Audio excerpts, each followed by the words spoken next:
নমস্কার বন্ধুরা, আপনাদের সকলকে স্বাগত জানাই অন্ধকারের আওয়াজ চ্যানেলে। আমাদের আজকের বিশেষ নিবেদন তারানাথ তান্ত্রিকের গল্প বালুরঘাটের রক্তকরবী। আপনাদের সকলের কাছে অনুরোধ, গল্পটি সম্পূর্ণ শুনুন এবং কেমন লাগলো অবশ্যই আমাদের কমেন্টের মাধ্যমে জানান। তাহলে চলুন শুরু করা যাক তারানাথ তান্ত্রিকের গল্প বালুরঘাটের রক্তকরবী।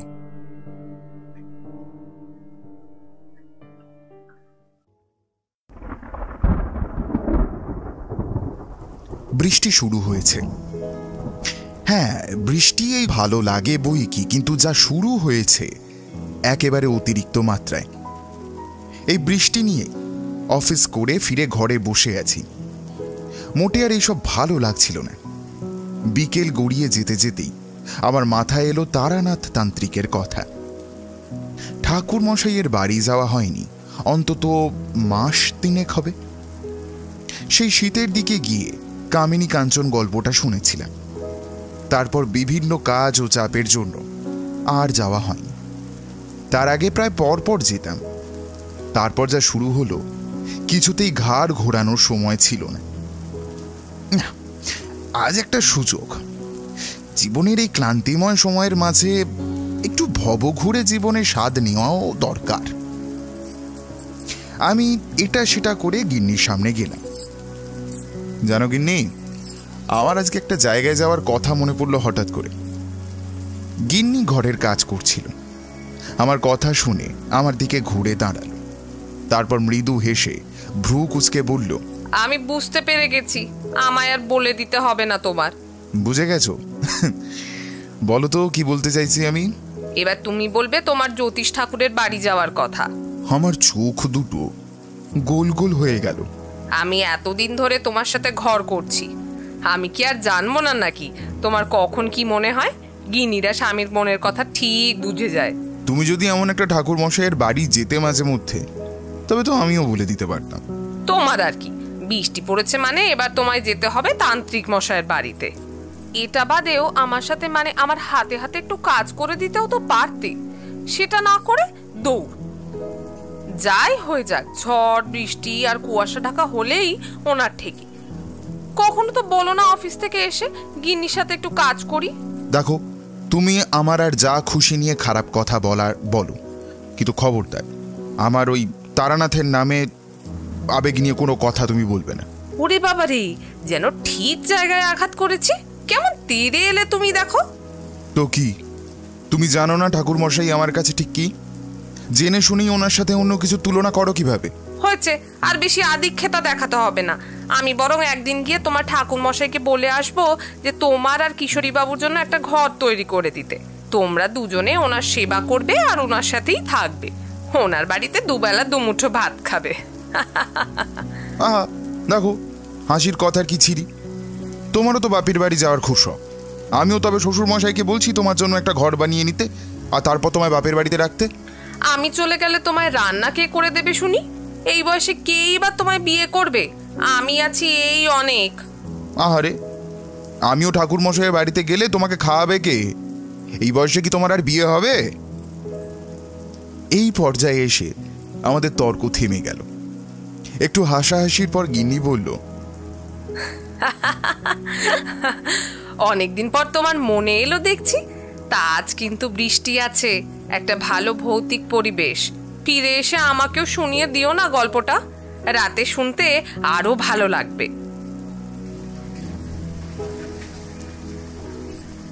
সবে মাত্র রাস্তায় নেমেছি, ও বাবা, সারা শরীরে অদ্ভুতভাবে চাদর পেঁচিয়ে পেঙ্গুইনের মতো দেখি আমার দিকে ধেয়ে আসছে একজন।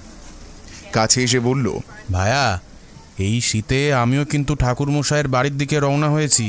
তা তুমিও কি সেই দিকেই যাচ্ছ নাকি? আমি এবার বুঝলাম এটা কিশোরী। এত কিছু দিয়ে শরীর ঢাকলে কি আর চেনার জো থাকে? আমি হেসে বললাম, ওফ কিশোরী, তোমায় দেখে মনে হচ্ছে রাজেশের যেন তোমাকেই লেগেছে। দেখে চিনতেই পারিনি।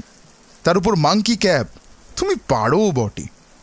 কথা না বলে আমার পাশ দিয়ে চলে গেলে আমি তোমায় কখনোই চিনতে পারতাম না। এত কিছু দিয়ে শরীর ঢাকলে কি আর চেনার উপায় থাকে? কিশোরী এগিয়ে এসে বলল, আহারে, আমি যেন খালি গায়ে ঘুরে বেড়াবো। শীত কি কম পড়েছে নাকি? আর তুমি বলছো কাকে? তুমি কি কম কিছু গায়ে দিয়েছো? তোমায় দেখে তো আমি চিনতেও পারিনি। তুমি নিজেকে একবার আয়নায় দেখেছো? আমি তবুও চিনে গেলাম তোমায়। তাহলে ভাবো কার দৃষ্টিশক্তি বেশি ভালো, বুঝেছো? হ্যাঁ, দুজনের কথা এবার ছাড়ি, এবার যাওয়া যাক। আমাদের দুজনের পথে যে দেখা হয়েই যাবে সেটা আমি জানি। ঠাকুরমশাই ঠিক দুজনের দেখা করিয়েই দেবেন। উনি তো আর আমাদের একা কাউকে দেখে খুশি হবেন না, উনিও চান আমরা দুজনে একসাথেই চাই। চলো ভাইয়া, রাত হবার আগেই যেতে হবে। হ্যাঁ সেটাই, আমিও ভাবছিলাম জানো, কোথাও না কোথাও ঠিক দেখা হয়ে যাবে। তবু দেখো কীভাবেই না দেখাটা হয়ে গেল। আমরা দুজনে বেরিয়ে পড়লাম। শীতের সন্ধ্যায় বেশি লোকজন নেই পথে। চায়ের দোকানে স্টোভের শব্দটা আজ একটু বেশি শোনা যায়। পাশে গুটিসুটি মেরে বসে থাকা লোকগুলোর গল্পের সুর আজ কিছুটা হলেও কম।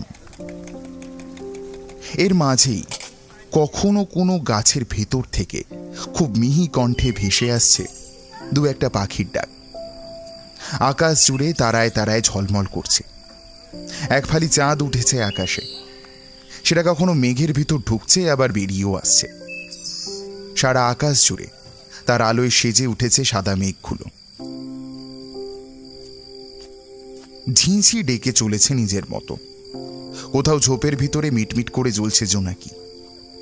এক অনবদ্য নীরব সন্ধ্যা, ঠিক মনে রেখে দেওয়ার মতো, নয়তো এক টুকরো শান্তি পাওয়ার মতো। কোথাও একটা পেঁচা বিকট সুরে ডেকে চলেছে নিজের মতো। বুঝলে বিভূতি, আজ ভাবছি এই শীতে গিয়ে ঠাকুরমশাইকে আবার বিরক্ত না করি। উনি যদি এত শীতের মাঝে এইভাবে সময় কাটাতে পছন্দ না করেন। তুমি হাসালে কিশোরী, লোকটা কখনো বিরক্তি প্রকাশ করেছে? উনি বরং খুশি হয়েছে। উনিও তো আমাদের মতোই গল্পপ্রেমী বলো, তাও আবার এমন দিনে আমাদের পেলে উনি ভারী খুশিই হবেন। আরে হ্যাঁ, ওই এমনি বললাম। লোকটা কিন্তু সত্যিই অমায়িক, তা যা বলেছ। এই একটাই যেন লোক আছে যার সাথে আমরা সুখের একটা সময় কাটাতে পারি, তাই না? হ্যাঁ সেটাই। পৃথিবীর সব সুখ একদিকে, আর ওই বৈঠকখানার গল্প বলার সুখ আর একদিকে। এর মধুর স্মৃতি আমাদের জীবনের শেষ দিন অবধি থেকে যাবে, দেখে নিও। আমি খুব কৃতজ্ঞ কিশোরী যে তুমি একদিন আমার ওই বাড়িতে নিয়ে গিয়েছিলে। আমি হাজার রকমের উপহাস করার পরেও এমন একটা লোকের সাথে দেখা করার সুযোগ পেলাম। সেদিন যদি তুমি রাগ করে আমায় আর না নিয়ে যেতে, তবে কখনোই আর এত কিছু হতো না, বলো? আসলে সব ওপর থেকেই ঠিক করা আছে, বুঝলে হে বিভূতি। এখানে তোমার আমার কারোরই কোনো হাত নেই, এটাই হবার ছিল। হ্যাঁ, আর তাই আমরা লোকটার সাথে সময় কাটাতে পারি, জীবনের অমূল্য কিছু সম্পদ আরোহণ করতে পারি। সত্যি আলাদা একটা ভালো লাগা তৈরি করে দিয়েছে লোকটা সব কিছুর উপর। হ্যাঁ, সে 100 বার। চলো এবার তাড়াতাড়ি লোকটার কাছে পৌঁছানো যাক, বুঝলে? না হলে বৃষ্টি আবার কোত্থেকে শুরু হয়ে যাবে। এদিকে বেশ রাত হলে কিন্তু ফিরতেও সমস্যা। উফ, চারির হাতের চা কিন্তু অনেকদিন মুখে পড়েনি। আজ আবহাওয়াটাও কিন্তু মন্দ নয়। চলো চলো তাড়াতাড়ি চলো, এই আবহাওয়ায় আজকে কিন্তু বেশ জমে যাবে। আমি গরম গরম বেগুনি আর পেঁয়াজি কিনে নিলাম, আর কিশোরী কিনলো পাসিং শো। সেগুলো নিয়ে রওনা দিলাম খুব তাড়াতাড়ি তারানাথের বাড়ির দিকে। পথঘাট আজ এইদিকে আরো বেশি নীরব, যেন কোনো এক দৈত্য সোনার কাঠি আর রূপোর কাঠির ছোঁয়ায় পুরো শহরকে ঘুম পাড়িয়ে দিয়েছে। এই অভিজ্ঞতা বেশ অন্যরকম লাগছে। আমরা উপভোগ করে এগোতে লাগলাম। চারিদিকে শীতল পরিবেশ, বাড়িটা চারিদিকে জোনাকির আলো, ঝিঁঝি ডাকছে কাছে দূরে। বাড়ির আলোগুলোকেও জোনাকির মতো লাগছে। দরজা খুলে বৈঠকখানায় বসলাম।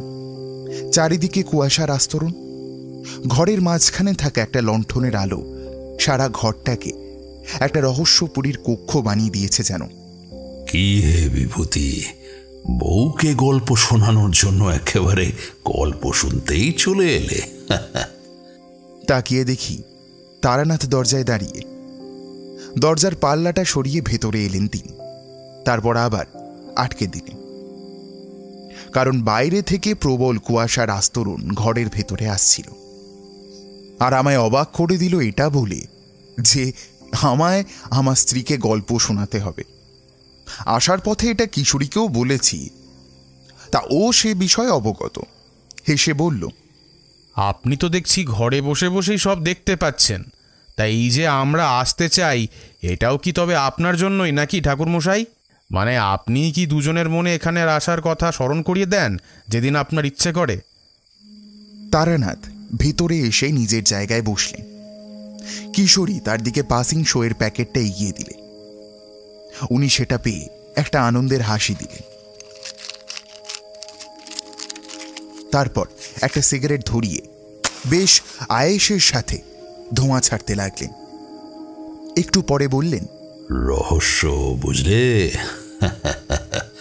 আর সব রহস্য জানতে নেই। আমরা এমনিতেই সব রহস্য জানতে পারি না। চারিমা, চারি। ভেতর থেকে চারি বলে উঠল, একটু দাঁড়াও বাবা, চা হয়ে এসেছে। একটু পরই চারি হেসে 3 কাপ চা আর 3 বাটি মুড়ি মাখা, চপ ভাজা ইত্যাদি দিয়ে গেল। তোমার হাতের চা কিন্তু অনেকদিন খাইনি চারি। আহ, অপূর্ব স্বাদ। সে আর বলতে। চারি, সত্যি তোর হাত যেন অন্নপূর্ণার হাত রে মা। চারি মৃদু হেসে বিদায় নিল। দেখুন তো আজ কেমন লাগে। তারানাথ মৃদু হেসে বলল, আমি না বলার আগেই ও কেমন চা বানানো শুরু করেই দিয়েছিল। আমি হেসে বললাম, তার তো অভ্যেস হয়ে গেছে এই ব্যাপারে, তাই তাকেও কি আর বলতে লাগে? সে ঠিক আছে, সে ঠিক জানে আমরা আসার পর আপনার প্রথম হাঁক থাকে তাকে চায়ের জল বসাতে বলা। তো এটার জন্য আর অপেক্ষা করতে লাগে ওর? মেয়ে তো নয়, যেন মা, সব দিকে ধ্যান ওর। আমার কথার সাথে সায় দিল কিশোরী। তারানাথ আর একটা পাসিং শো ধরালো। বৃষ্টিটা আবার টিপটিপ করে পড়তে শুরু করলো। ঘরের ভেতরে আলো আঁধারি মিশিয়ে আবারও সেই অন্যরকম মায়াময় পরিবেশ। বৃষ্টির শব্দ ধীরে ধীরে চারিদিকের সমস্ত শব্দকে মিলিয়ে দিতে লাগলো। আকাশে মাঝে মধ্যেই বাজ পড়ার শব্দ হলো। 3 জনে চা খেতে শুরু করেছি, সাথে গল্পও হচ্ছিল। ক্রমশ চারিদিকে নীরবতা বেড়ে চলেছে। শুধু শোনা যায় বাইরে বৃষ্টির শব্দ। তারানাথ কিছু একটা কথা ভাবছেন বেশ ভাবনার সাথে। তার ধ্যান ভাঙল আমাদের ডাকে। আবারও ঘরটা একবার গম গম করে উঠল। উনি মুজে গেলেন আমাদের সাথে। এমন সময় তারানাথ আমাদের মনের কথা বুঝতে পেরে বলে উঠল, তো চলো, আর দেরি করব না। তোমাদের সেই গল্প বলতেই হবে, তো আর দেরি করে কি লাভ?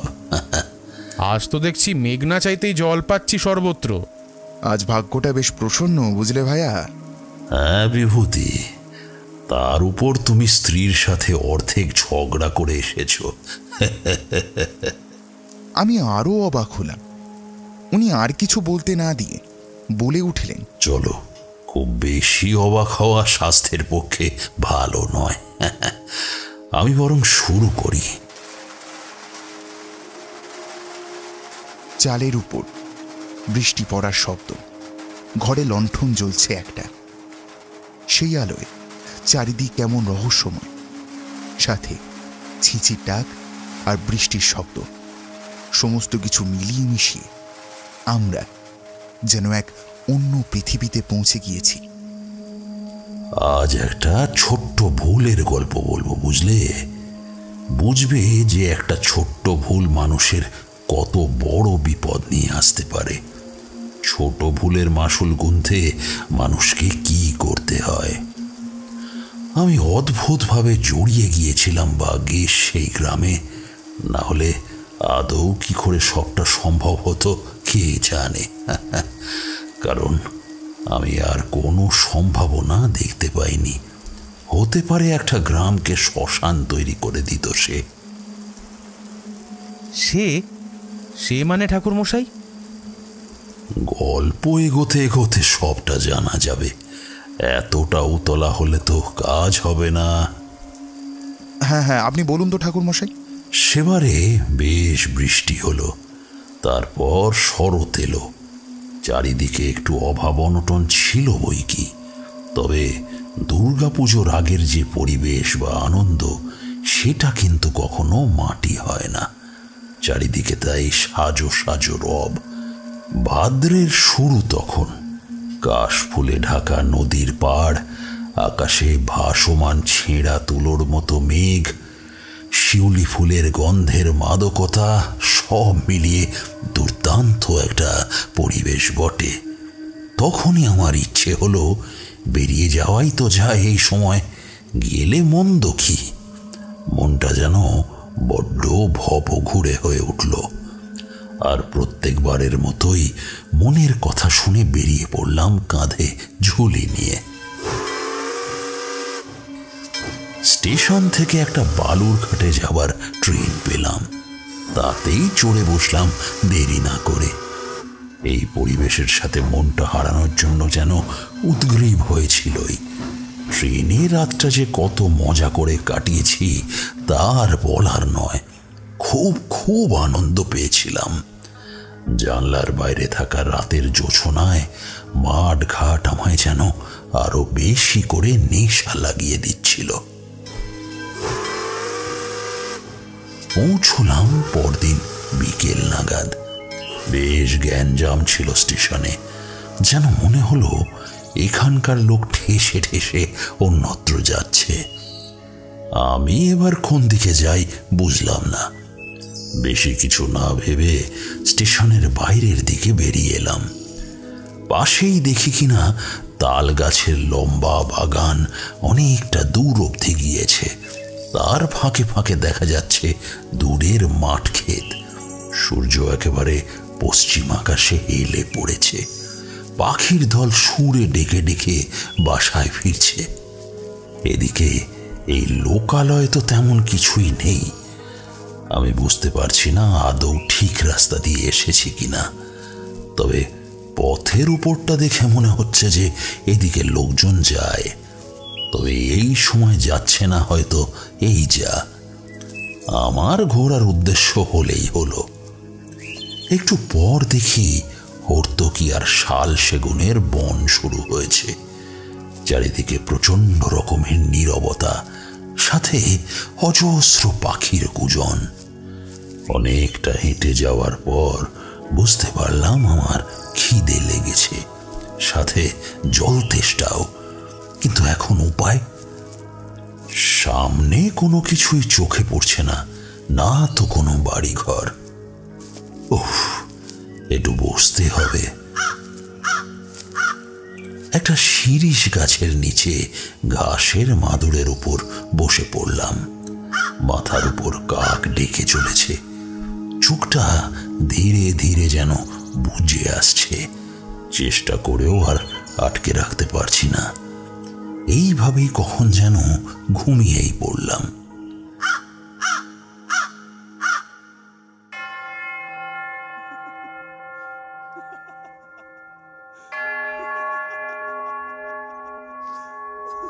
প্রথমে খুব উগ্র একটা গন্ধ নাকে এলো।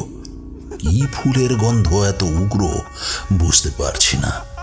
তারপর মুহূর্তেই চারিদিকে কেমন একটা অনুভব করতে লাগলাম।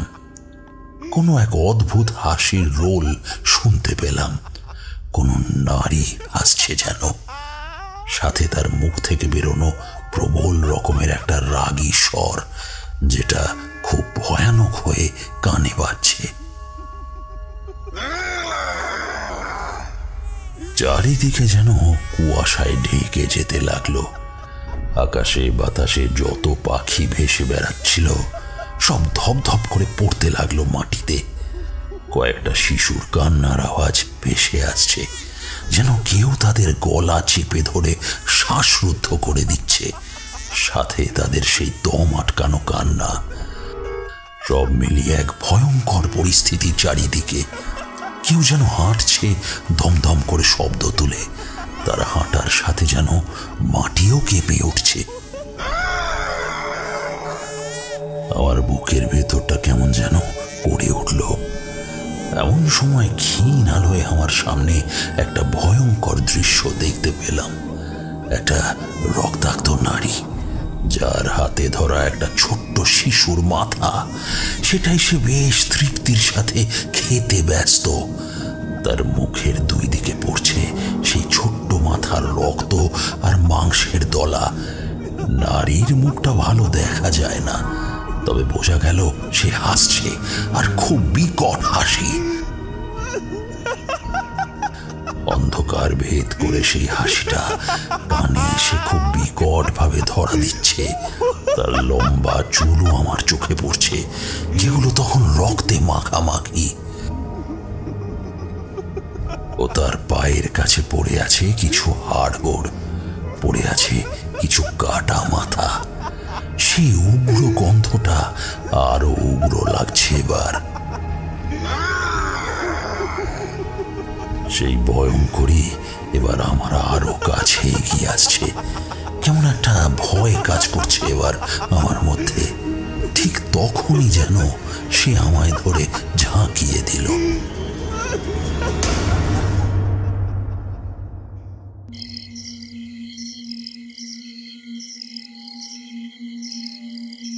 আরে এই যে মশাই, শুনছেন?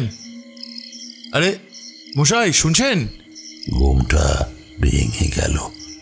তাকিয়ে দেখি চারিদিকে অন্ধকার নেমে আসছে আরো গাঢ় রং মেখে, আর আমার সামনে ঝুঁকে একজন যুবক আমার মুখের দিকে তাকিয়ে আছেন। তার মানে এতক্ষণ এগুলো স্বপ্ন দেখছিলাম। আপনি কে? আমি আসলে তারানাথ চক্রবর্তী। এখানে ঘুরতে এসেছিলাম। চোখটা একেবারে লেগে গেছিল, অন্যদিকে খিদে ও তেষ্টায় একেবারে কাতর। নমস্কার ঠাকুরমশাই। পায়ে হাত দিয়ে প্রণাম করল সে। আমি রণজিৎ, এই গাঁয়ের বাসিন্দা। এই গাঁয়ের মানে? এখানে তো কোনো গ্রাম দেখতে পাইনি আমি।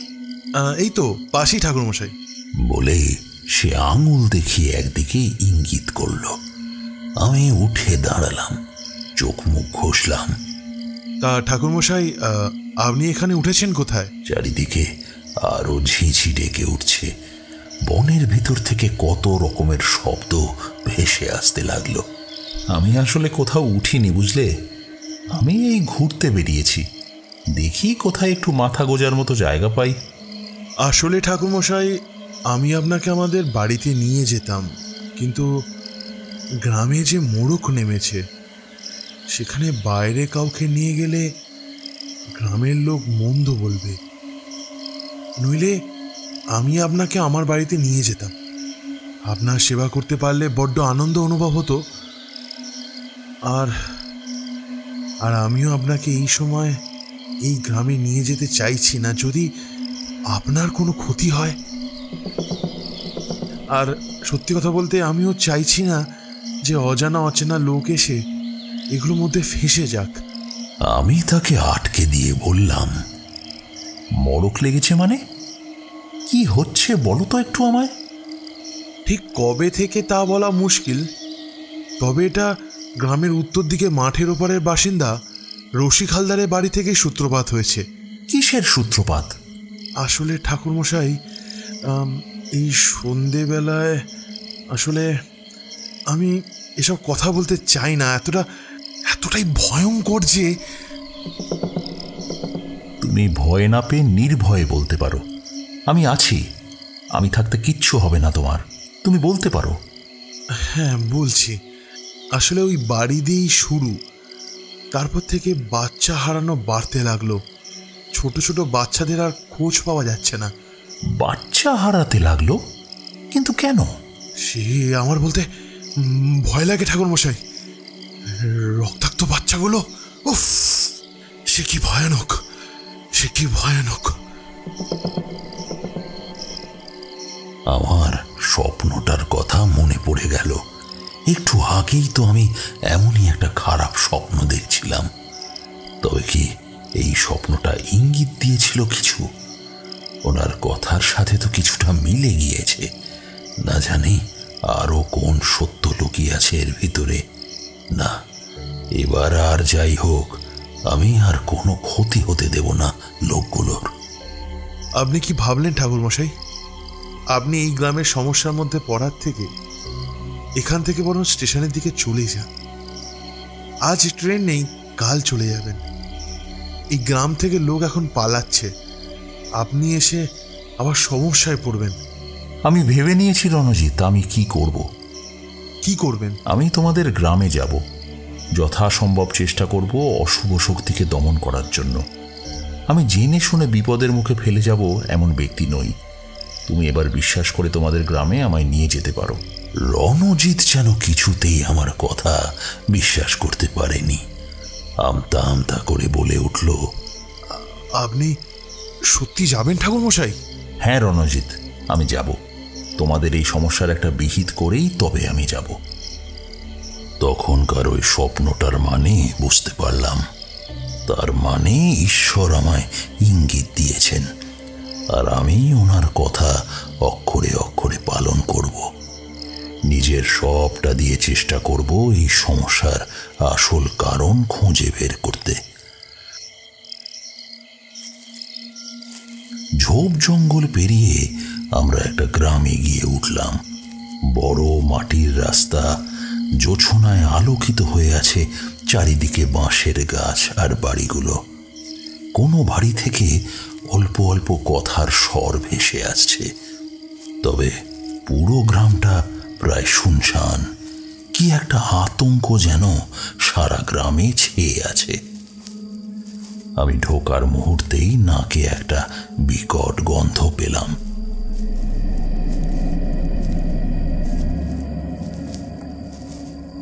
রণজিৎকে সাধারণভাবে থাকতে দেখে বুঝতে পারলাম ও কিছুই বুঝতে পারেনি। আসলে আমি নিশানা হিসেবে একটা ইঙ্গিত পেলাম এটার মাধ্যমে। সত্যিই এই গ্রামে কোনো একটা খারাপ শক্তি রাজ করছে, তাকে খুঁজে বের করতেই হবে। আকাশে তারা উঠে ভরে উঠছে ততক্ষণে। সন্ধেবাতির শব্দ আসছে তখনও কিছু বাড়ি থেকে। কতগুলো বাড়ি পেরিয়ে একটা বাড়িতে অবশেষে নিয়ে গিয়ে ঢোকালো রণজিৎ। কাঠের সিংহদুয়ার পেরিয়ে বাগান, বিভিন্ন ফুলের সমারোহে সাজানো বাগান, তারপর একটা পাকা দোতলা বাড়ি। বাড়িতে লোকজন বেশ ভালোই আছে, আওয়াজ শুনতে পাচ্ছি। আমায় নিয়ে বসার ঘরে বসালো, তারপর একে একে বাড়ির সকলকে ডাকলো। রণজিতের মা হেমা দেবী এলেন, তার স্ত্রী শৈল দেবী আর দুই পুত্র রূপ ও সাগর, তারাও এলো। সকলে প্রণাম করে আশীর্বাদ নিল। আচ্ছা, উনি আমাদের বাড়িতে কদিন থাকবেন, ওনার যত্নের যেন কোনো খামতি না থাকে, কেমন? উনি খুব বড় মাপের একজন মানুষ। আমাদের গ্রামের এই দুরবস্থার কথা শুনে উনি নিজেই থেকে যেতে চাইলেন, তাই ওনার যত্ন রেখো, কেমন? ওরা আমায় আমার ঘর দেখিয়ে দিল।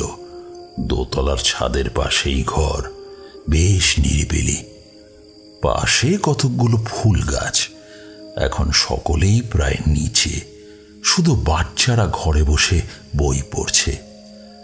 আমি পোশাক ছেড়ে একটু পরিষ্কার হয়ে বাইরে ছাদের উপর একটা বেঞ্চে বসলাম। তাকিয়ে দেখলাম অন্ধকার রাতকে। ছাদের পাশেই একটা কৃষ্ণচূড়া গাছ ফুলে ফুলে লাল হয়ে আছে। তার উপর জোছনা পড়ে রাতেও বেশ পরিষ্কার করে রেখেছে।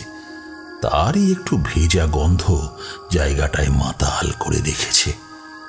আকাশে স্থির হয়ে জ্বলছে অজস্র তারা, তার মাঝে চাঁদ দাঁড়িয়ে যেন তাকিয়ে আছে পৃথিবীর দিকে। ঝিঝি ডাকছে কাছে দূরে।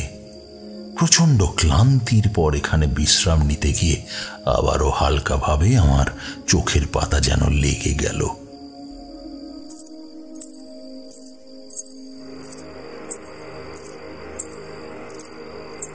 ছম ছম ছম একটা নুপুরের শব্দ হলো বলেই মনে হলো। কেউ কি আমায় ডাকতে এলো? তন্দ্রাভাবটুকু যতটুকু ছিল কেটে গেল।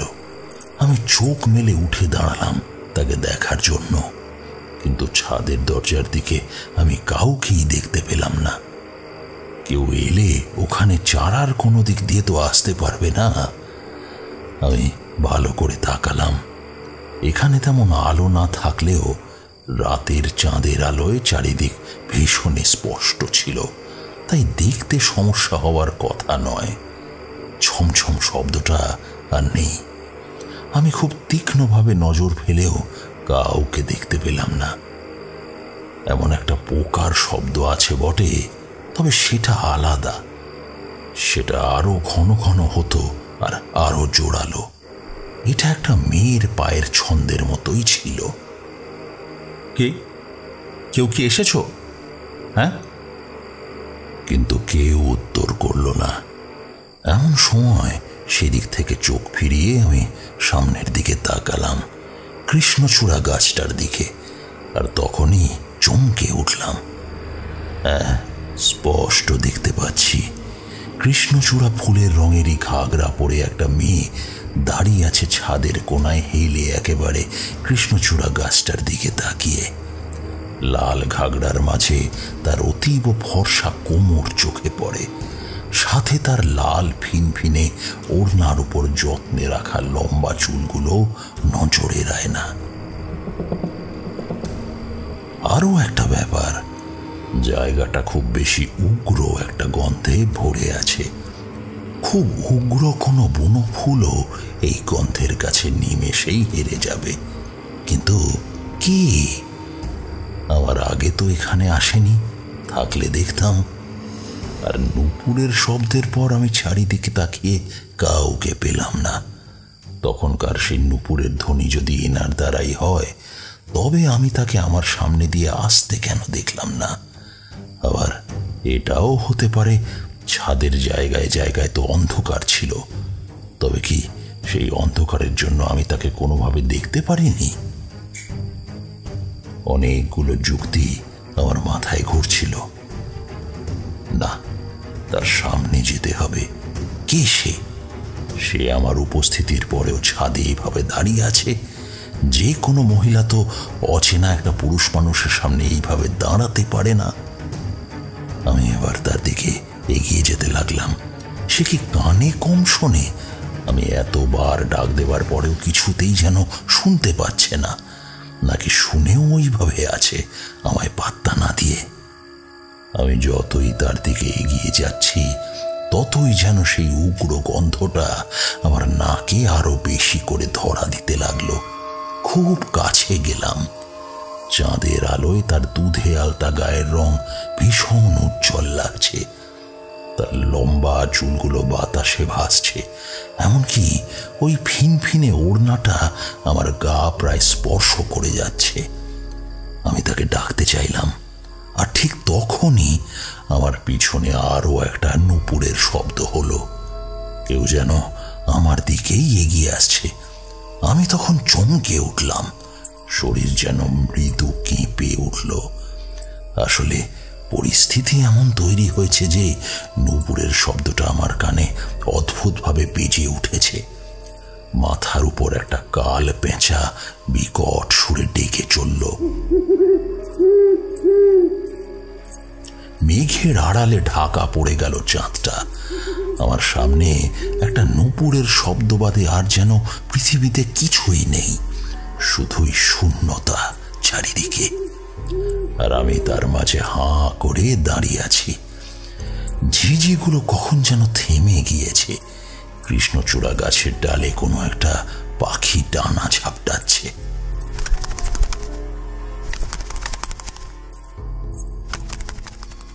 ঠাকুরমশাই, আপনি এখানে? আর আমি চারিদিকে আপনাকে খুঁজে বেড়াচ্ছি। ঠাকুরমশাই!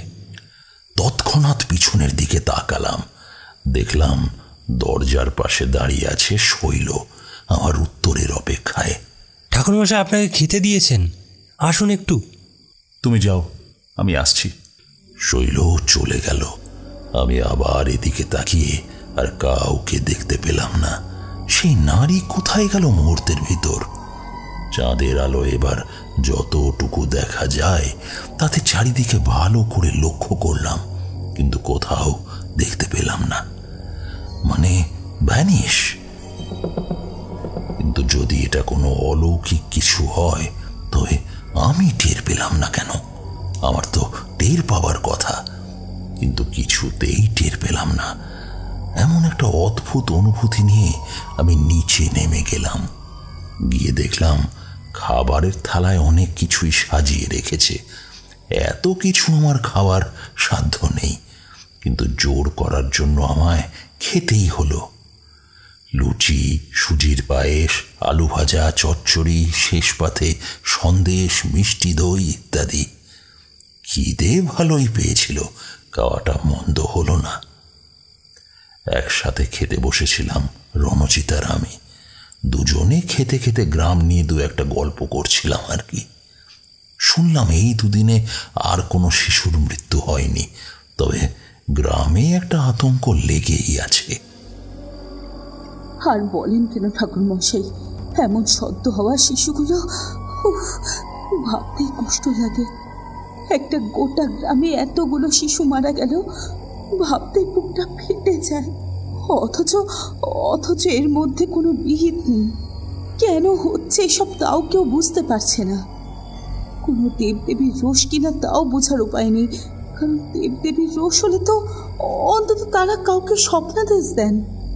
এক্ষেত্রে কিছুই নেই। সন্ধ্যের পর থেকেই সব রাস্তাঘাট শুনশান হয়ে যায়, কেউ বাড়ি থেকে আর বেরোয় না। নইলে এই সময় লোকজনের গল্প আড্ডা ইত্যাদি লেগেই থাকে। বৈঠকখানার আড্ডাও কেমন যেন ফিকে হয়ে গেছে। আবার যে কবে সব ছন্দে ঠিকঠাকভাবে ফিরবে তা কেউ বুঝতে পারছে না। আচ্ছা, কোনো তান্ত্রিক ইত্যাদি আনা হয়নি গ্রামে? এত সময় কেটে গেল, গ্রামের কেউ সেটা ভাবেনি কেন একবার? ঠাকুরমশাই, সে কি আর বাদ গেছে? প্রথমে ভাবা হলো এটা হয়তো কোনো শিশুর রোগ। এটা ভেবে ডাক্তারও আনা হলো, কিন্তু এমন কিছু ধরা পড়ল না।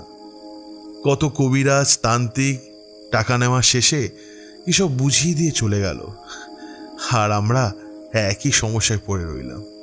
বুঝলাম ঠাকুরমশাই, পৃথিবীটা চোর আর ঠকবাজ দিয়ে ভরে গেছে। ভালো কাজের থেকে খারাপ কাজই বেশি হয় এখন। যাদের কাছে আমাদের বিপদের সময় হাত পাতি, তারাই লুটে নেওয়ার সুযোগ পায়।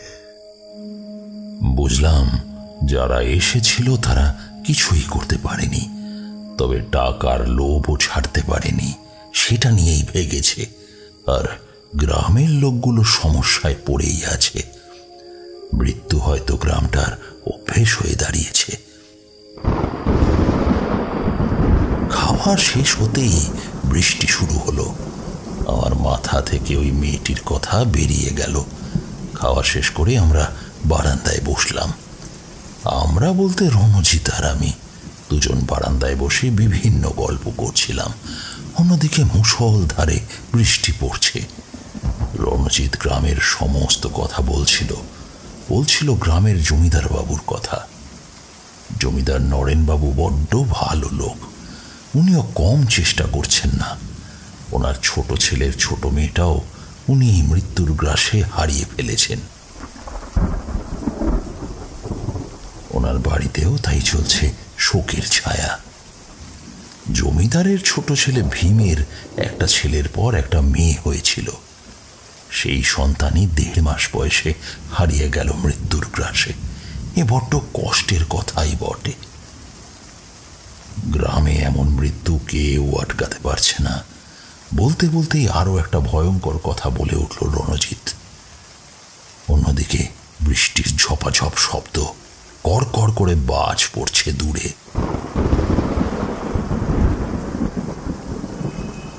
জানেন তো ঠাকুরমশাই, পাড়া থেকে অনেকেই কিন্তু পালিয়ে গেছে। এই মৃত্যু কখন কবে হয়েছিল সেটা ঠিক কেউ বুঝতে পারছিল না। কখনো হয়তো 2টো শিশু মরে গেল, আবার কখনো বা সেটা হলো 2 সপ্তাহ দূরত্বে। আর এই মাঝে কেউ আবার পরিবাজে ইত্যাদি করে ভাবলো তাদের কিছু হবে না। ব্যাস, কবে তাদের হলো তারা সেটা টের পর্যন্ত পেল না। তবে এর মাঝে অনেকেই গ্রাম ছেড়ে পালিয়ে গেছে। যেমন পালিয়ে যেতে চেয়েছিল গ্রামের ছেলে বিষব। সেদিন ছিল বৃষ্টির দিন। বিকেল থেকেই বৃষ্টি শুরু হয়েছিল। গ্রামে তখন একটা ভয় ভয় ভাব ছড়িয়ে পড়ছে। দুদিন আগেই পাড়ার শেষ প্রান্তে একটা বছর 3 ছেলে মারা গিয়েছে। বিশপের বউ ভয়ে বিয়ের ঘরে বসেছিল। তাদের 3 সন্তান, বড় আর ছোট হচ্ছে ছেলে, মেজোটা হচ্ছে মেয়ে। 3 জনকে আগলে বিছানায় বসেছিল। ঘরে জ্বলছিল একটা মাটির প্রদীপ, সেটা বাতাসে কাঁপছে। এমন সময় মাঠের কাজ শেষ করে এলো বিশপ। তখন বৃষ্টি। স্বামী ভিজে ফিরছে। বিশপের বউ সেহারা একটা গামছা এগিয়ে দেয়। বিশপ গা মুছে দাঁড়াতেই সেহারা ওর হাতটা ধরল। আমি জানি না, তুমি এখনই চলো। আমি কি হলো তোমার শেহারা? আমি খারাপ স্বপ্ন দেখেছি, তাও আবার দুপুর বেলায়। শেহারা, তুমি এমন করো না। খারাপ স্বপ্ন দেখে বলে দিয়েছো, ব্যাস, তাহলে আর সেটা হবে না। কিন্তু এমন ভয় পেলে চলে? কাল আমি যে তান্ত্রিক বাবার থেকে মাদুলি এনেছি, উনি খুব বড় একজন। দেখো, আমাদের সন্তানের কিছুই হবে না। তুমি ওনার শক্তি সম্পর্কে জানো না, তাই তুমি অমন ভাবছো। আমি এখানে আর একটা দিনও থাকতে পারবো না। আজকে রাতটা এখানে থেকে গেলে আমার ঘুম হবে না। তুমি আজ রাতেই যাবে, আমার বাপের বাড়ি যাব। ওখানেই থাকবো যতদিন এই সব শেষ না হয়। আমার কথাগুলো শোনো বিশপ, দয়া করে চলো। আমি আর এক মুহূর্ত থাকতে পারবো না এখানে। আরে অন্তত সকালটা হতে দাও। এখন এমন বৃষ্টি হচ্ছে, কিভাবে যাব আমরা? তুমি না গেলে আমি একাই যাব, কিন্তু এই অশুভ গ্রামের ভেতর আমি আর একটা রাতও থাকতে পারবো না। অবশেষে বিশপ রাজি হলো যাওয়ার জন্য। বৃষ্টি একটু ধরতেই বিশপ তার 3 সন্তান আর শিশুকে নিয়ে হেঁটে বেরিয়ে পড়ল অন্ধকার রাস্তা দিয়ে। বাজ পড়ার সময় তাও রাস্তাঘাট একটু দেখা যাচ্ছে। গ্রামের লোকজনকে জানালো না। এই এমন সময় এই ঝড় বৃষ্টির মাথায় করে তারা বেরিয়েছে গ্রাম থেকে পালানোর জন্য। শুধু পাশের বাড়ির লীলার সাথে দেখা হবার সময় বলেছিল, বাবার বাড়ি যাচ্ছি লীলা, বাবার শরীরটা ভালো নেই, আসতে দেরি হবে।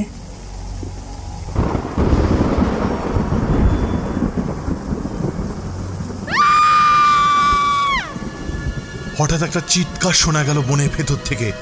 সাথে সাথেই গ্রামের সকলে মিলে সেদিকে ছুটতে শুরু করলাম, জলের ওপর ছপ ছপ শব্দ তুলে। গ্রামের শেষ প্রান্তে বন, তারপরে বড় রাস্তা। ততক্ষণে বৃষ্টি কিছুটা কমে গিয়েছে প্রায়। আকাশে তখনও কালো মেঘ হয়ে আছে। মাঝে মাঝে বিদ্যুতের আলোয় চারদিক আলোকিত হয়ে উঠছে। আমরা কাছে যেতেই একটা অবাক দৃশ্য দেখি। সারা পাড়ার লোক অবাক হয়ে তাকিয়ে আছে সেই দৃশ্যের দিকে। নিজের ছোট মেয়ের মৃতদেহটাকে নিয়ে হাউ মাউ করে কাঁদছে বিশপ আর সেহেরা। ছোট মেয়েটাকে বাঁচাতে পারেনি, সেই মৃতের দুধ তাদের ছোট মেয়েটাকে ছাড়িনি। এক অন্ধকার রাত সাক্ষী ছিল সেই হাহাকার মৃত্যুর। গ্রাম থেকে পালিয়ে যাওয়ার সময় হারালো তারা তার মেয়েকে। উফ, সত্যি বড্ড বেদনাদায়ক মৃত্যু একটা ঘটনা। তবে বিশপরা ছিল না এই গ্রামে। সব কাজ কোনো মতে মিটিয়ে চলে গেল পুরো পরিবার নিয়ে।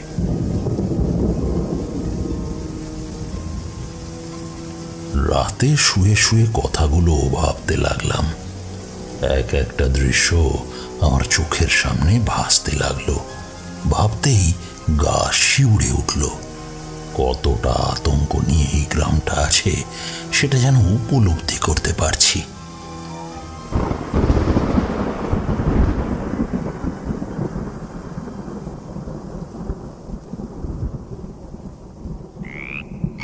রাত তখন অনেক, বৃষ্টি কমে গিয়েছে, তবে ঝিঝি ডাকতে শুরু করেছে খুব বিকট সুরে। সাথে ব্যাঙের ডাক শুরু হয়েছে। এমন সময় নাকে একটা গন্ধ এসে ধাক্কা দিল। খুব উগ্র গন্ধ, কোনো ফুলের হবে, কিন্তু এতটা উগ্র গন্ধ এর আগে আমি পাইনি। কামিনী ফুলের গন্ধ এর থেকে অনেক কম উগ্র বলেই মনে হলো। চোখ বুজে ফেললাম আরো। ও বাবা, গন্ধটা আমার নাকে আরো গভীরভাবে ধাক্কা দিতে লাগলো। এমন গন্ধ কোনো ফুলের হয়? এমন গন্ধ কোনো ফুলের হয়? কিছুতেই বোঝা যাচ্ছে না। গন্ধটায় যেন আমার মাথাটা ঝিমঝিম করতে লাগলো। এটা কি ফুল হতে পারে? বাইরে বেরিয়ে দেখি আকাশ তারায় ভরে উঠেছে। গাছের পাতা থেকে ফোঁটা ফোঁটা বৃষ্টির জল পড়ছে। ব্যাঙের ডাক আরো বেশি করে কানে লাগতে লাগলো। খুব শীতল বাতাস আমার গায়ে ধাক্কা দিয়ে শরীরটা শীতল করে দিল। চাঁদ উঠেছে আবার, তার দুধ সাদা আলোয় ভাসছে চারদিক। গন্ধটা কোন দিক থেকে আসছে বুঝতে পারছি না। চারিদিকে একটা রহস্যময় পরিবেশ সৃষ্টি হয়েছে। বারান্দাগুলোয় থাকা লণ্ঠনের আলো মৃদু কাঁপছে। কেবলই মনে হচ্ছে বারান্দায় আরো কেউ আছে বুঝি, আমি একা নই। কিন্তু কাউকে দেখতে পেলাম না। ছাদে দাঁড়ালাম, না, এখানে তো কোনো এমন গন্ধের ফুল নেই। এখানকার সব ফুল আমার চেনা। ভীষণ জানতে ইচ্ছে করছিল এটা কি ফুল হতে পারে তা জানার জন্য। এমন সময় দেখি বারান্দায় এসে দাঁড়িয়েছে রণজিৎ, মুখে একটু হাসি। ঠাকুরমশাই, ফুলের গন্ধ পাচ্ছেন? এটা কেবল মাঝরাতে গন্ধ ছড়ায় ঠাকুরমশাই। এটা ফোটেও মাঝরাতে, তা আবার কিছুক্ষণ সময়ের জন্য। এমন একটা ফুলের কথা আমি জীবনে শুনিনি, তাই আমার বড্ড অবাক লাগলো কথাটা শুনে। এমন কোনো ফুল আছে যেটা শুধু মাঝরাতে ফোটে? হ্যাঁ, কিছু ফুল আছে যেগুলো নিয়ম করে সন্ধ্যের মুহূর্তে ফোটে, আর সেগুলোর ঘ্রাণও খুব কড়া হয়। তবে এরা তো আরো অদ্ভুত, মাঝরাতে ফোটে, আর যার ঘ্রাণ কড়ার থেকেও কড়া। আমার নাকে এতটাই বিঁধে যাচ্ছিল যে ঘুমটাই পণ্ড করে দিল। অবাক লাগার কথা না এমন একটা কথা শুনলে? তাই আমার বড্ড কৌতূহল হলো ফুলটা দেখার জন্য। জীবনে কখনো এমন ফুলের সাথে পরিচিত হওয়ার কথা কল্পনাতেও আসেনি। তাই দেখার ইচ্ছে হলো ফুলের রূপটা।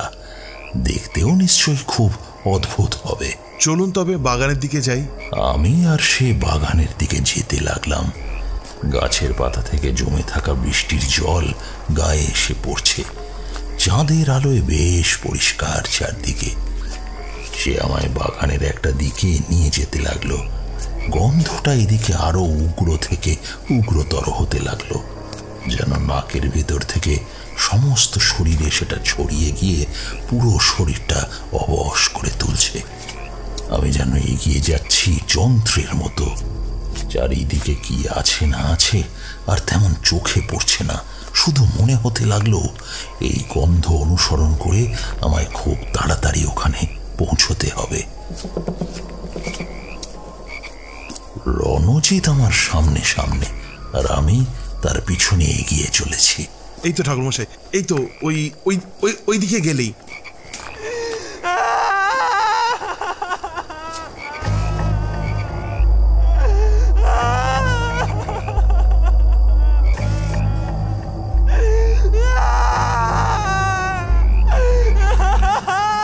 আর ঠিক এমন সময় কোন দিক থেকে যেন একটা গগন বিদারী কান্নার শব্দ কানে এলো, সাথে একটা চিৎকার করা কান্নার রোল।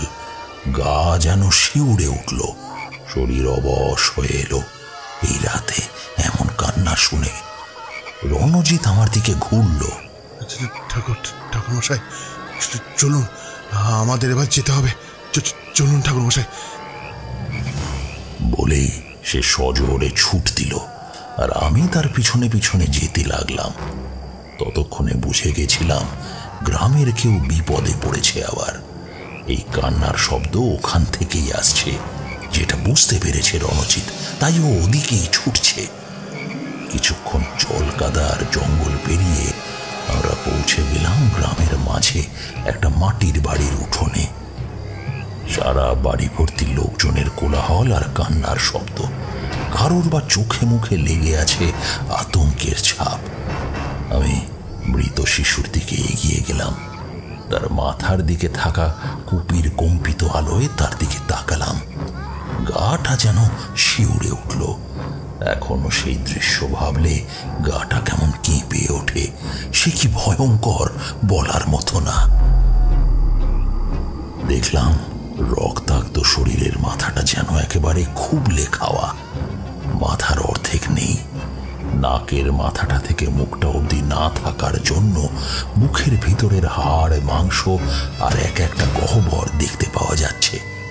গলার কাছেও খুবলে খেয়েছে, বেরিয়ে আছে শিরাগুলো। রক্তাক্ত মাংসপিণ্ড থেকে তখনও পড়ছে তাজা রক্ত। বুঝতে পারা মুশকিল এটা মেয়ে নাকি ছেলে বাচ্চা ছিল। এটাও বোঝা যাচ্ছে না তার বয়স কত। ততক্ষণে আমার পা কাঁপছে। তন্ত্রবিদ্যার জন্য অনেক কিছু করতে হয়েছে ঠিকই, তবে একটা ছোট্ট শিশুর এমন পরিস্থিতি চোখের সামনে থেকে দেখাটা আমি যেন কিছুতেই মেনে নিতে পারছিলাম না। মনে হচ্ছিল এর এমন অবস্থার জন্য যে দায়ী তাকে এখনই এনে এইভাবেই যন্ত্রণাদায়ক মৃত্যু দিই। হয়তো আজ অবধি যতগুলো মৃত্যু সে দিয়েছে সবগুলোই এমন যন্ত্রণাদায়ক ছিল। আহারে, এতটা কষ্ট পেয়ে ছোট্ট শিশুরা মারা পড়েছে একের পর এক। কি দেখলেন ঠাকুরমশাই? দেখছি তো, এমন বিভৎস মৃত্যু যে দিতে পারে সে কোনো সাধারণ ভূতপ্রেত হতে পারে না। হতে পারে কোনো পিশাচ বা পিশাচিনী। যদিও আমি এখনো কিছু ঠাউর করতে পারছি না। পিছনে কান্নার রোল তখনও হয়েই চলেছে। এই বাড়ির চতুর্থ ছেলে সন্তানকে হারিয়েছে বাড়ির লোক। সেই শোকে ছেলেটার মা কাঁদতে কাঁদতে অজ্ঞান হয়ে গিয়েছে। হওয়ারই কথা। মৃত্যু, তাও আবার এইভাবে। হয়তো মৃত্যুর সময় প্রচন্ড কেঁদেছে ছেলেটা। দম আটকে যাবার মতো কান্না নিয়ে ওইটুকু একটা ছেলে মৃত্যুতে ঢলে পড়েছে। উফ, যন্ত্রণার এক অন্য রূপ। আমরা ফিরে এলাম। ছেলেটাকে পুঁতে ফেলার ব্যবস্থা করা হচ্ছে। আমি আর থাকতেই পারলাম না। চেষ্টা করতে হবে এই রহস্যের শেষ অবধি যেতে।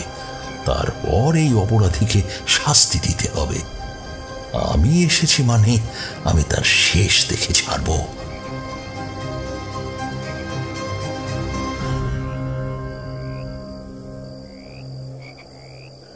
ঝিঁঝির ডাক আর মাঝরাতের গাঢ় নিস্তব্ধতা পেরিয়ে আমরা বাড়ির দিকে এগিয়ে এলাম। ঝোপ জঙ্গলগুলো পেরোনোর সময় অন্ধকারে যেন বুকটা কেঁপে উঠল। সেই ভয়ঙ্কর শরীরটা বারবার চোখের সামনে ভাসতে লাগলো, আর বুকের ভেতরটা কেমন করে উঠল। ঠাকুরমশাই, তাড়াতাড়ি চলুন, তাড়াতাড়ি ফিরে চলুন। বুঝলাম ভয় কাঁপছে রণজিৎ। আমি ওর সাথে একসঙ্গে হাঁটতে লাগলাম। ফিরে এসে সিংহদুয়ার পেরোতেই আমার মাথায় এলো, তখন ফুলটা দেখতে পারিনি, এবার তো দেখতে পারি, কারণ এ তো আবার বুঝে যাবে। রণজিৎ, আমায় ওই ফুলটা দেখাতে পারবে তো এখন? হ্যাঁ, তা পারি। আসুন, আসুন আমার সাথে।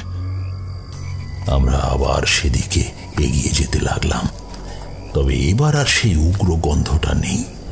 বেশ মনে আছে, তখন গন্ধটা অনেক দূর অবধি পেয়েছিলাম, কিন্তু এখন তো তার ছিটে ফোঁটাও নেই।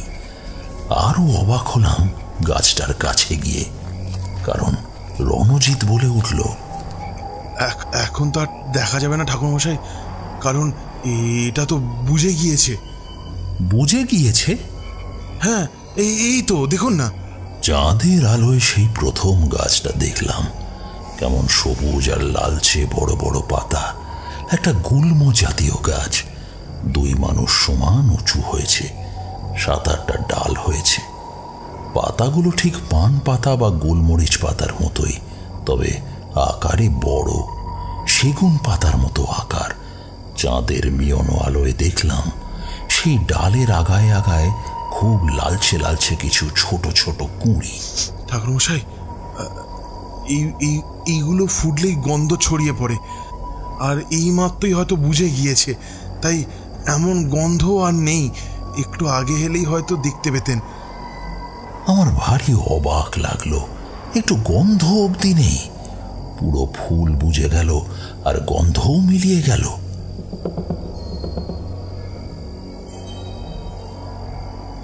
ঘরে এসে আমার কিছুতেই ঘুম আসছিল না। বিছানায় শুয়ে এপাশ ওপাশ করতে লাগলাম। পাড়া থেকে তখনও ছোট ছেলেটার শেষ কার্যের আওয়াজ ভেসে আসছে। লণ্ঠন একটা সময় নিভে গেল। সারা ঘর অন্ধকার। রাত প্রায় অনেকটা, হয়তো কিছুক্ষণ পরেই ভোর হবে। আমার চোখের সামনে ভাসছে ছেলেটার মুখটা। কখন যেন ঘুমিয়ে পড়লাম।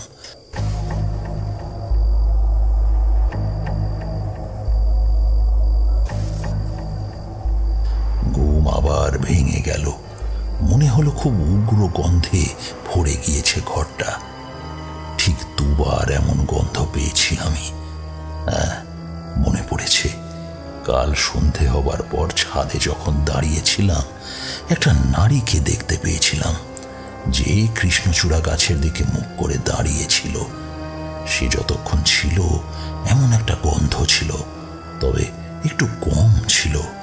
আর সেই গন্ধটা বেড়ে গিয়েছিল মাঝরাতে, যখন ঘুম ভেঙে গেছিল ফুলটার থেকে গন্ধ আসছিল বলে। এই দুটোর সাথে এখনকার গন্ধটা কেমন মিলে যাচ্ছে। চোখের পাতা অল্প খুলে দেখার চেষ্টা করলাম। চারদিকে অন্ধকার। খুব ক্ষীণ আলো ঘরের বিভিন্ন ফাঁক ফোঁকর দিয়ে ঘরের ভিতরে আসছে। সেই আলোতেই দেখলাম আমার দিকে এগিয়ে আসছে এক নারী। তার রূপে গা যেন শিউরে উঠল। এক দেখায় চিনতে পেরেছি, কারণ তখন যে পোশাকে দেখেছিলাম এখনো সেই পোশাকই আছে। সাথে তার মুখটা দেখলাম, দুধে আলতা সুন্দর মুখ, তবে তার বৈশিষ্ট্য বড্ড ভয়ঙ্কর। রক্তের মতো লাল চোখ, লম্বা একটা নাক, অনেকটা ঝুলে পড়েছে মুখের উপর। তার দুটো ছিদ্র বেশি বড়। তারপর তার বড় মুখ, যার দুদিকে বেরিয়ে আছে দুটো লম্বা দাঁত। মুখটা কখনো হাঁ করতেই লাল টকটকে মুখগহ্বর আমার চোখে পড়ল। চোখ বুঝে প্রাণপণে মহাদেবের নাম স্মরণ করতে লাগলাম। মনে হলো গন্ধটা আর নেই। চোখ মেলে দেখলাম কেউ নেই তো। তবে কি এটা স্বপ্ন ছিল? বুঝতে পারলাম না। তখনই প্রথম দিনের স্বপ্নটা মাথায় এলো। আমি প্রথম দিন এসে যখন গাছের তলায় ঘুমিয়ে পড়েছিলাম, ক্ষীণ আলোয় আমার সামনে একটা ভয়ঙ্কর দৃশ্য দেখতে পেলাম। কেমন একটা উগ্র গন্ধ। একটা রক্তাক্ত নারী, যার হাতে ধরা একটা ছোট্ট শিশুর মাথা। সেটাই সে বেশ তৃপ্তির সাথে খেতে ব্যস্ত। তার মুখের দুই দিক থেকে পড়ছে সেই ছোট্ট মাথার রক্ত আর মাংসের দলা। নারীর মুখটা ভালো দেখা যায় না, তবে বোঝা গেল সে হাসছে, আর খুব বিকট হাসি। অন্ধকার ভেদ করে সেই হাসিটা কানে এসে বিকট ভাবে ধরা দিচ্ছে। তার লম্বা চুলও আমার চোখে পড়ছে, যেগুলো তখন রক্তে মাখামাখি। পায়ের কাছে পড়ে আছে কিছু হাড় ঘোড়ার কিছু কাটা মাথা। তবে কি ঈশ্বর আমায় তখন এটাই ইঙ্গিত করেছিলেন যে আমার এখানে আসা জরুরি? আর প্রথম দিনের স্বপ্নের সাথে সবগুলোর কেমন মিলও পেয়ে যাচ্ছি।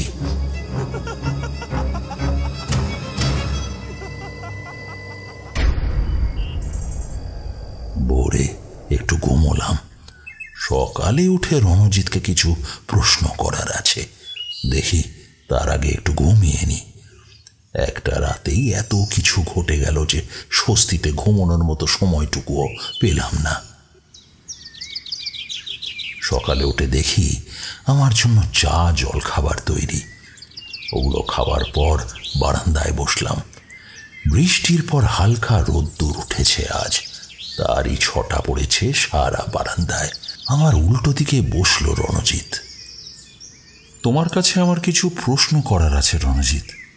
আমি চাই তুমি সঠিক উত্তর দাও, কারণ তোমার উত্তর হয়তো বাঁচিয়ে দিতে পারে এই গোটা গ্রামটাকে। আমার উত্তরে বাঁচিয়ে দিতে পারি গ্রামকে? আমি কেন বলবো না ঠাকুরমশাই? আপনি প্রশ্ন করুন, আমি বলবো। ওই ফুলের গাছটা তুমি কোথা থেকে এনেছিলে? শোনার পরেই রণজিতের মুখটা ফ্যাকাশে হয়ে এলো। আমি বুঝতে পেরে বললাম, এমন ভয় পেও না, তুমি বলো, কারণ এই ফুল তো এখানে পাবারও কথা নয়। তাই আমার মনে হচ্ছে তুমি এটা কোথাও থেকে নিয়ে এসেছো। এবার তুমি স্বীকার করো রণজিৎ, আর খুব তাড়াতাড়ি জানিও, কারণ সময় কিন্তু আমাদের জন্য অপেক্ষা করে না। এবারে রণজিৎ আমতা আমতা করে বলে উঠল, আসলে মাস দুয়েক আগে আমি আমার স্ত্রী শৈল ঘুরতে গিয়েছিলাম পাহাড়ের দিকটায়। ওখানে গিয়ে একটা পাহাড়ি দম্পতির বাড়িতে ভাড়া নিয়েছিলাম। জায়গাটা বেশ মনোরম ছিল। শৈল আর আমি বাচ্চাদের মায়ের কাছেই রেখে গিয়েছিলাম, কাজেই আমাদের ঘুরতে কোনো সমস্যা হয়নি। অনেক রাতে কখনো বেরিয়ে পড়তাম পাহাড়ের দিকে। এমন একদিন মাঝরাতে ফুলের গন্ধটা নাকে এলো। চাঁদের আলোয় এগিয়ে যেতে থাকি সেই জায়গাটার দিকে। জায়গাটার চারদিক ঝোপ জঙ্গলে ভর্তি, তার মাঝখানেই ছিল গাছটা। তখন অবশ্য খুব ছোট ছিল, ওদিকে তেমন কেউ যায় না বলে হয়তো সেটা কেউ খেয়াল করেনি। পরের দিন ওই বাড়ির লোককে বললাম একটা ফুল গাছ দেখেছি, সেটা নিয়ে যেতে চাই। সেটা শোনা মাত্রই তাদের স্বামী স্ত্রীর মাথায় যেন বাজ ভেঙে পড়ল। পবনের স্ত্রী বলল, আপনারা জানেন না ওই দিকটা যাওয়া মানা, খারাপ জিনিস আছে ওদিকে। আচ্ছা, আর ও গাছটা তো আরও নয়, আপনারা আর ওদিকে যাবেন না। আমরা চাই না আপনারা আবার বিপদে পড়েন। আমরা দুজন বুঝলাম আমাদের থেকে গাছটার কথা জানতে পেরে তারা বানিয়ে হয়তো গল্প বলছে। হতে পারে ওটা ওরাই নেবে, নয়তো ভয় দেখিয়ে স্রেফ একটু গর্বিত ভাব করছে নিজেদের, এই যা। তাই তখন আমরা ওই সব ফালতু গল্প বিশ্বাস করলাম না। শৈল আবার একটু বেশি বলতে লাগলো এই গাছটা নেবার জন্য। ব্যাস, পরের দিন চলে আসার সময় ভোরবেলায় গিয়ে গাছটা দুজনে মিলে চুপি চুপি তুলে আনলাম। কোনো অনুভূতি হয়নি নেবার সময়? ও একটু ভাবলো, তার একটু পরে বলল, হ্যাঁ মনে পড়েছে, খুব মৃদু একটা অট্ট হাসি শুনতে পেয়েছিলাম। তবে মনে হয়েছিল আমার কল্পনার জন্য এইসব হচ্ছে। আমাদের কাউকে ওখানে যেতে হবে। কিন্তু কেন? তুমি আমায় ঠিকানা দাও, আমি যাব। আর হ্যাঁ, ততক্ষণ অবধি গ্রামের লোকদের রক্ষা করবার দায়িত্ব তোমার। আমি সুরক্ষার জন্য তোমায় সব কিছু বুঝিয়ে যাব। বেরোনোর আগে সবার বাড়িতে রাখার জন্য ছাই পোড়া দিলাম। অন্তত সেটা চারিদিকে দিলে সেই অশুভ শক্তি বাড়ির ভিতরে আসতে পারবে না। গ্রামের লোকেরা আমায় বিশ্বাস করতে শুরু করেছে। এবার আমার কাছে ওদের বিশ্বাস রাখতে পারবো কিনা সেটাই দেখার। আমি বেরিয়ে পড়লাম। কিছু একটা সত্যি আছেই আছে এর মধ্যে, এটাই আমার বিশ্বাস। ওই ফুলের ব্যাপারে আমায় আগে জানতে হবে। ঠিক সময় পরদিন পৌঁছে গেলাম আমি। পাহাড়ের ঢালে একটা বাড়ি পেলাম। ঠিক রণজিৎ যেভাবে বলেছিল, আমি সেই বাড়ি থেকে অগ্রসর হলাম। কাছে দূরে আরও বাড়ি দেখা যাচ্ছে। রণজিৎ বলেছিল একটা বড় শিরীষ গাছের নিচে কাঠের দোতলা বাড়ি। এই বাড়িটার সাথে সেটা মিলে যাচ্ছে। গিয়ে ডাকলাম, পবনবাবু কি বাড়িতে আছেন? পবনবাবু? কে? একজন মাঝ বয়সী লোক সামনে এলেন। কাঁচা পাকা দাড়ি আর চুল, পরনে ফতুয়া। পিছনে বেরিয়ে এলেন তার স্ত্রী। আপনাকে তো ঠিক চিনতে পারলাম না, আপনি কে? আমি তাকে সব কথা বললাম। পবনবাবু, একটা গোটা গ্রাম ভীষণ সমস্যায় দাঁড়িয়ে আছে। ছোট ছোট বাচ্চা শিশুগুলোর কি হাল হয়েছে। একটা বাচ্চাকেও কেউ বাঁচাতে পারেনি। চোখের সামনে বিভৎস মৃত্যু দেখছি। আমি চাই ওই গ্রামকে এই সমস্যা থেকে বের করে আনতে, না হলে নির্ঘাত আরও এমন নিষ্পাপ শিশুর মৃত্যু হবে। আমি আর কিছুতেই দেখতে পারছিলাম না এমন যন্ত্রণাদায়ক মৃত্যু যে আমাকেও স্তম্ভিত করে দিয়েছে। কি করে হতে পারে? এদিকে এর কোনো সুরাহা কেউ খুঁজে পাচ্ছে না। মৃত্যু হয়ে উঠেছে এই গ্রামের অপ্রিয় ভবিষ্যৎ। আর এমন সময় ওই ফুলটা দেখে আমার অদ্ভুত লাগলো। ঠিক ফুটে উঠল, আর অমনি কিছু মুহূর্ত পরে একটা শিশুর মৃত্যু। তার কিছু পরে ফিরে এসে দেখি সে বুঝে গিয়েছে। তারপর রণজিতের থেকে ফুলের ইতিহাস শুনে আমার মনে হলো এখানে আসি। পাহাড়ের নির্জনতা, চারিদিকে পাখির ডাক, ঝর্ণার ঝিরিঝিরি শব্দ। চিন্তিত মুখে তাকিয়েছেন পবনবাবু। বললেন, আমরা বাধা দিয়েছি সাহেব, কিন্তু শোনেননি। ওনারা সেটা নিয়ে চলে গেছেন। আমরা ভালোর জন্যই বলেছি উনাদের, আর উনারা না বুঝে। সেও হয়তো জানতে পারলে অনুশোচনায় দগ্ধ হবে। যদি সত্যি এই ফুলের জন্যই সবটা হয়, কিন্তু সেটা এখন ভাবার সময় নয়। আপনি আমায় এখন সাহায্য করুন। হ্যাঁ, আসুন আমার সঙ্গে। পবনবাবু আমায় নিয়ে সেদিকে এগিয়ে যেতে লাগলেন। পাহাড়ের খাদ পেরিয়ে একটা ঝোলানো মতো জায়গা। ওখানে বেশ ঝোপ জঙ্গল। কোথাও একটা মৌমাছির চাক থেকে মৌমাছির গুঞ্জন কানে আসছে। একদিকে খাদের থেকে অনবরত রি রি শব্দটা হয়েই আসছে। মাথার উপর সূর্যটা ঢেকে গেল মেঘে। আবার বৃষ্টি আসতে পারে। বাতাস দিচ্ছে খুব জোরে। ওই জায়গাটায় উনি নিয়ে গেলেন। অনেকটা উঁচু জায়গা। ওই যে উঁচু জায়গায়, ওখানেই ওকে সমাধিস্থ করা হয়েছে। সমাধিস্থ? হ্যাঁ, ও কান্ডারি। আমি তার দিকে অবাক হয়ে তাকিয়ে রইলাম। উনি বলতে শুরু করলেন, কোথা থেকে একবার আমাদের গ্রামের পাশে এসে থাকতে শুরু করলো। ও বয়স তেমন নয়, যুবতী মেয়ে। তবে কেউ ওকে সুযোগ নিতে চায়নি। অত্যন্ত সাহসী ছিল, তবে সুন্দরীও। লম্বা চুল, দুধে আলতা গায়ের রং, শরীর থেকে একদম সর্বদা একটা বুনো ফুলের মতো গন্ধ আসত। ঘাগরা পড়তো, সবার সাথে মিশত। ভালোই ছিল বেশ। ও কি খেত না খেত আমরা বুঝতে পারতাম না। সব বললেও সেটা বলতে গেলে সে বারবার এড়িয়ে যেত। ভাত খেলেও কিভাবে রোজগার করতো তা কেউ বুঝতো না। আর অন্যদিকে গ্রামে হারিয়ে যেতে লাগলো শিশু সন্তানগুলো। তাদের মৃতদেহগুলো পাওয়া যেতে লাগলো খুব বিভৎসভাবে। আপনি যেমন বললেন ঠিক এরকম। আর একদিন ধরা পড়ে গেল সে। এক তান্ত্রিক আনা হয়েছিল।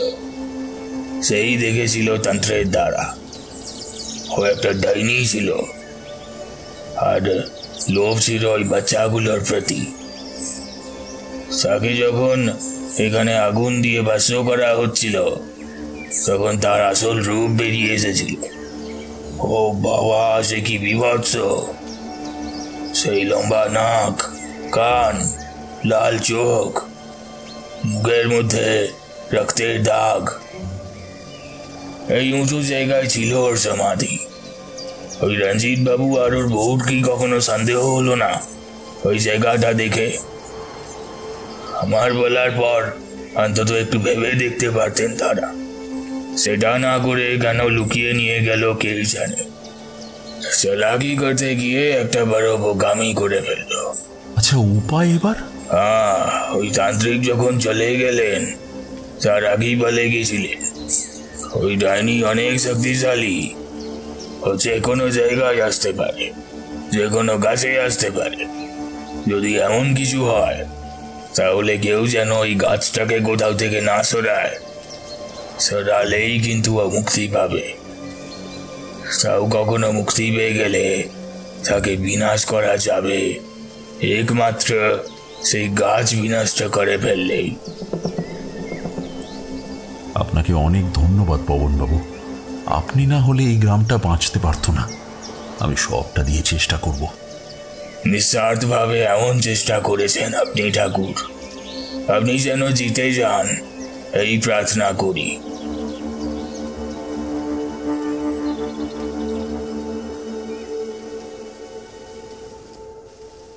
আমি তার বাড়িতে সেদিন থেকে পরদিন ফিরে এলাম।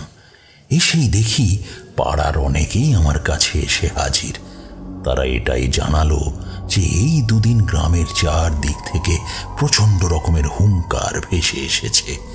বুঝলাম যে সেই ডাইনি কাছে আসতে না পারলেও দূর থেকেই চেষ্টা করে গেছে। এবার আমার যজ্ঞের প্রস্তুতি নিতে হবে। পরদিন রাতে বাগানের এক কোণে আমি যজ্ঞের প্রস্তুতি করলাম। সেটা হলো ভূত ডামর যজ্ঞ। এই যজ্ঞের মাধ্যমে আমি মাকড় খাকিকে ডেকে আনব, যারা এসে খেয়ে ফেলবে সেই গাছটা। তারা বাদে আর কেউ এটা করতে পারে না। তবে এই যজ্ঞ হলো নিম্নমানের তন্ত্র সাধনা। আমি এই সাধনা কখনো করব ভাবিনি, তবে আমায় এবার খুব প্রয়োজনে করতে হবেই। অনেক রাতে যজ্ঞ শুরু করলাম। চারদিক প্রায় শুনশান। গাছের ডাল থেকে কখনো একটা পেঁচা ডেকে উঠল বিকট সুরে।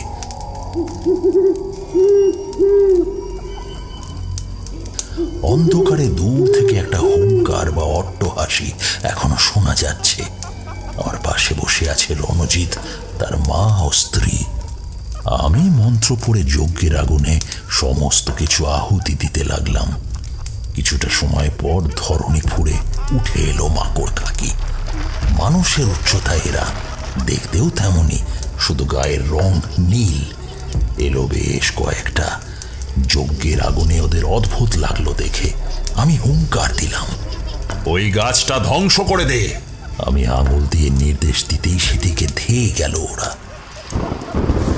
আকাশে বিদ্যুৎ চমকে উঠল, বাতাস দিচ্ছে খুব জোরে। আমার পিছনে ভয় সিটিয়ে আছে বাকি তিনজন। আমি চারদিক গন্ডি করে দিয়েছিলাম বলেই কান্ডারি আসতে পারেনি। কোথায় ছিল জানি না, তবে এবার আর সে পারল না। ওর চিৎকার বাড়ির চারিদিকে শোনা যেতে লাগলো।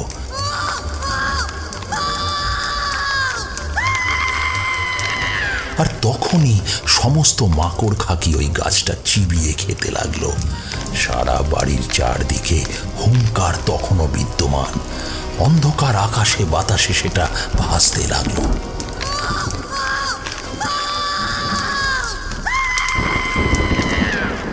এক একটা কামড়ে ওর খুব যন্ত্রণা হচ্ছে বুঝলাম। গাছ দিয়ে রক্ত বেরোতে লাগলো। একটা দুষ্ট ডাইনির মৃত্যু এমনই হওয়া উচিত। সারা গ্রাম জেগে উঠল ওর চিৎকারে, যেন আজ তৃপ্তি পাচ্ছে এই মৃত্যুর জন্য। ব্যাস, তারপর সেই মাকড় খাকির দল আবার ধরণী ফুঁড়ে বিদায় নিল। গোটা গ্রামের লোক ভেঙে চুরে এলো আমার কাছে, আমার পায়ে পড়ল। সবটাই পবনবাবু না হলে আমি পারতাম না। যাক, ঈশ্বরের কৃপায় আমি পেরেছি এই গ্রামকে মুক্তি দিতে।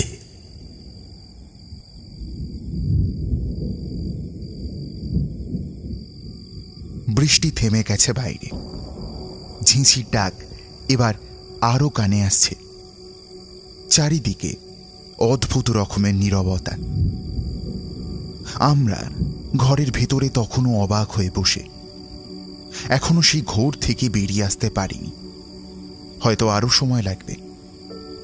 আজ দেখলাম কিশোরী কেমন ভ্যাবা চাকা খেয়ে তাকিয়ে আছে। কোনো রকম তর্ক না করি ধ্যান ভাঙল চারের ডাকে। নিন, চা করে এনেছি, আর একবার খান, তারপর না হয় বেরোবেন।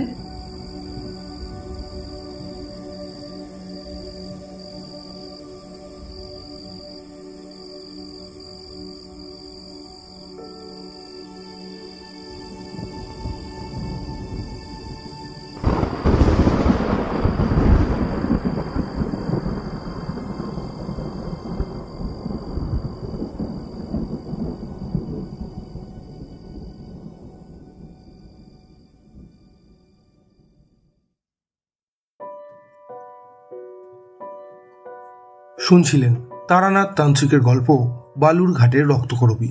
গল্পটি আপনাদের কেমন লাগলো অবশ্যই আমাদের কমেন্টের মাধ্যমে জানান। যদি ভালো লেগে থাকে তাহলে একটি লাইক করবেন এবং এরকম আরও গল্প শুনতে সাবস্ক্রাইব করতে পারেন অন্ধকারের আওয়াজ। দেখা হবে পরবর্তী একটি ভিডিওতে। ততক্ষণের জন্য সবাই ভালো থাকুন, সুস্থ থাকুন। সকলকে অসংখ্য ধন্যবাদ।